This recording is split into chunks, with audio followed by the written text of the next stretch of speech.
Hi friends, Rayagada అమ్మవారి గుడికి వెళ్ళాం కదా. దర్శనం అయిపోయాక భోజనం కానీ బయటకు వస్తే అక్కడ ఇల్లులు ఉంటాయి. ఇంట్లోనే అందరికీ ఫుడ్ వండుతారు.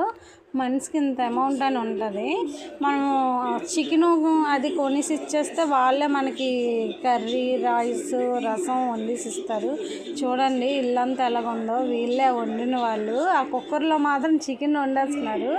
మళ్ళీ మనలాంటి వాళ్ళు ఎంతోమంది కదా, అలా అందరికీ ఆర్డర్స్ తీసుకొని, గుడికి వచ్చిన వాళ్ళందరికీ ఆర్డర్స్ తీసుకొని ఇలాగే వండుతున్నారు. మనిషికి ఇంత అమౌంట్ అని ఉంటుంది. వాళ్ళకి ఆ అమౌంట్ పే చేసేస్తే మనకు వాళ్ళే వండిసి పెడతారు. ఇవన్నీ చూడండి, మాకంటా ముందు వచ్చిన వాళ్ళు భోజనాలు చేస్తున్నారు. ఇంకా మా కర్రీ, రసం, చికెను వండుతున్నారు. మాకు కొంచెం లేట్ అయింది కాబట్టి మేము కూర్చున్నాం. ఇక వీళ్ళే వంటలు చాలా కష్టపడి వండుతున్నారు. ఎంతమంది అయితే వాళ్ళ ఇంటికి వచ్చి ఆర్డర్ ఇస్తారో వాళ్ళందరికీ వండుతున్నారు.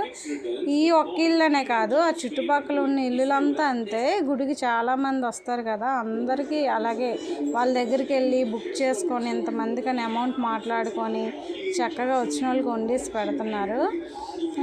వాళ్ళ ఇంట్లో చూడండి ఫిష్ టబ్ ఉంది. చాలా పెద్ద ఫిష్లు ఉన్నాయి. చాలా అందంగా ఉంది కదా. ఇక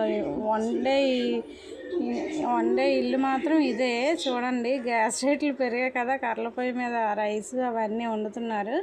మనకు కావాలంటే బిర్యానీ కూడా ఆర్డర్ ఇస్తే వండుతారు. కానీ చాలా ఫాస్ట్గా ఎంతమందికి వండేసి పెడుతున్నారో వాళ్ళు.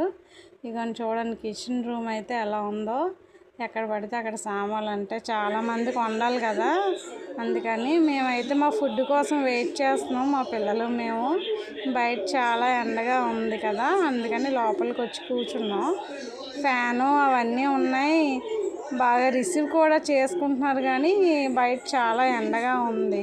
మాకన్నా ముందు వచ్చిన ఫ్యామిలీ మాత్రం భోజనం చేసి లెగిసిపోయిన తర్వాత మా రైసు, రసం, చారు మాకు ఇస్తే మేమే వడ్డించుకొని తినేసాక బిల్ ఎంత అయిందో పే చేసి వాళ్ళకి ఇచ్చేసి అమ్మవారి దర్శనం చేసుకొని సరదాగా మా ఇంటికి మేము వెళ్ళిపోయాం ఫ్రెండ్స్. బాయ్.